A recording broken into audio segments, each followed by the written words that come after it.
Ce ne sont pas seulement des siècles de tradition. Ce n'est pas seulement la passion. Ce ne sont pas seulement les hommes.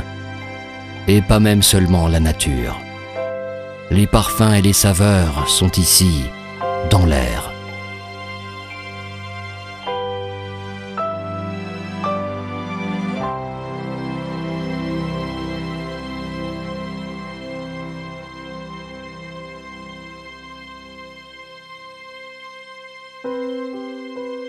Il y a 1000 raisons qui font du jambon de Parme un jambon unique. Elles sont toutes liées au rapport profond avec son terroir. C'est pourquoi la zone d'origine du jambon de Parme a des confins précis. Au nord, elle s'arrête à 5 km de la Via Emilia pour tenir à l'écart le brouillard et l'humidité du Pô. Sur les collines, elle s'arrête à 900 mètres d'altitude, car au-delà, le froid dure trop longtemps. À l'est et à l'ouest, la zone est délimitée par 2 rivières, Enza et Stirone. Au-delà, les cultures alimentaires sont différentes et la campagne est séparée de la mer par des distances plus longues et des montagnes plus hautes. La mer. Les paysans disent que certains jours, on sent son parfum jusqu'ici. Lorsque la brise souffle du sud, l'air monte et se frotte aux montagnes pour franchir les cols. Puis, il redescend, tiède, roulant au milieu des châtaigniers. C'est ainsi depuis toujours. Et c'est pourquoi depuis 2000 ans, les jambons de Parme mûrissent précisément dans cette zone typique. Lentement, naturellement.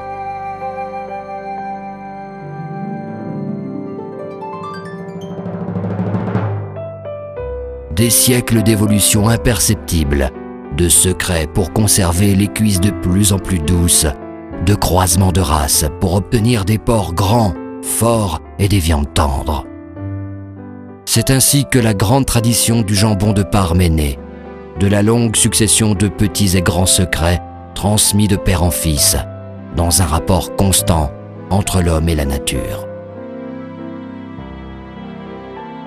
En 1963, les 23 premiers sites de production des jambons se regroupent dans le consortium du jambon de Parme.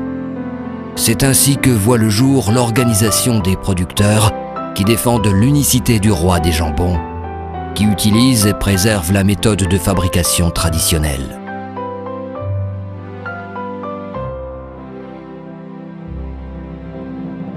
Le consortium compte aujourd'hui 180 inscrits et, dès le début, ces règles ont poussé les membres à faire toujours plus, à maintenir l'originalité du produit, à éviter les conservateurs et les colorants, à attendre patiemment le bon degré de maturation.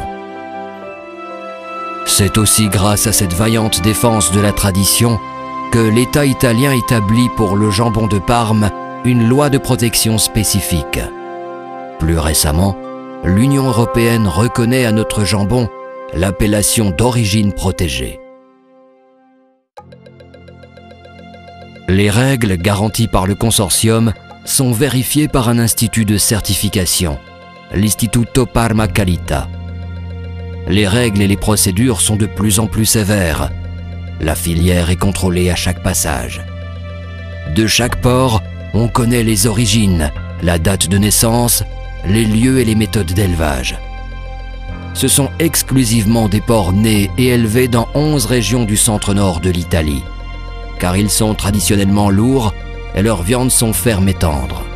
Le petit lait de la fabrication du parmesan Parmigiano Reggiano est encore aujourd'hui un élément fondamental du régime des porcs.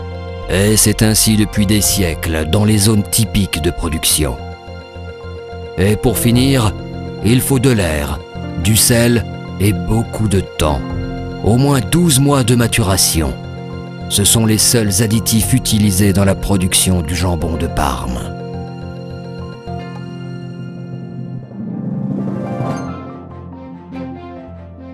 L'histoire du jambon de Parme est faite d'hommes. Des hommes qui sélectionnent d'un coup d'œil les cuisses appropriées. Des hommes qui contrôlent et procèdent au rognage à la main. Des maîtres saleurs, capables d'identifier en un instant les parties qui ont davantage besoin de sel et les parties qui en ont moins besoin. Après 100 jours de froid et d'humidité constante, les cuisses sont placées dans les salles de maturation.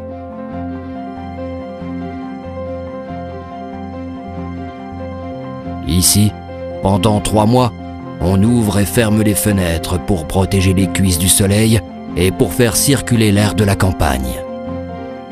Seule cette zone bénéficie d'un microclimat unique, fait d'été ventilé, d'hiver froid mais pas glacial, d'humidité sans excès, de brise parfumée par les collines.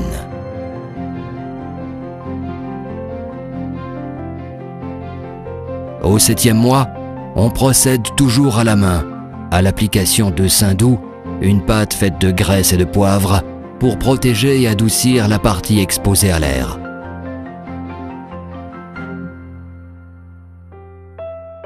C'est alors que commence la véritable maturation dans la cave. Pendant au moins 5 mois, en silence, les jambons sèchent lentement sous le contrôle constant de regards et de mains expertes. Seule une sensibilité exercée peut reconnaître à travers l'odorat les qualités et les défauts du jambon. C'est le moment du sondage, avec une aiguille d'os de cheval, la mise en perce.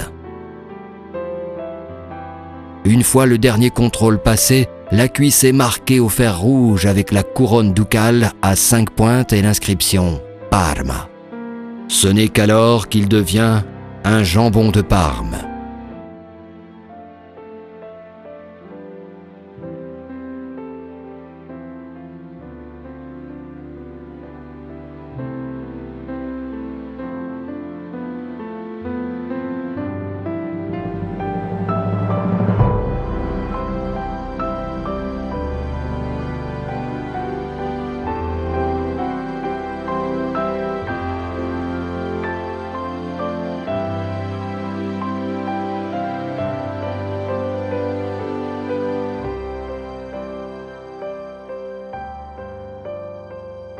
Après un processus aussi complexe, l'histoire de chaque jambon est écrite sur sa couenne. Le premier signe est le tatouage indélébile fait par l'éleveur avec son propre code d'identification et le mois de naissance de l'animal.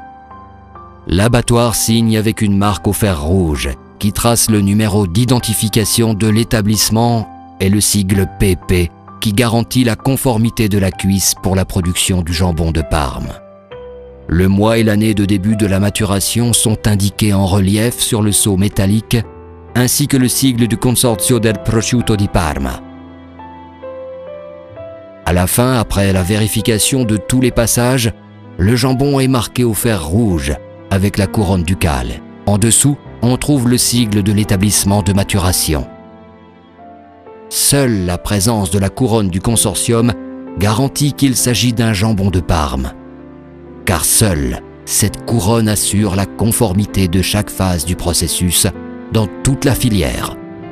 C'est la sécurité de pouvoir déguster un produit sain, léger, naturel, unique. Après tout, la meilleure façon de reconnaître un vrai jambon de Parme, c'est simplement de le déguster. Dans chaque tranche, il y a son histoire, son goût doux, incomparable, et le parfum de l'air de ses campagnes. Le consortium garantit.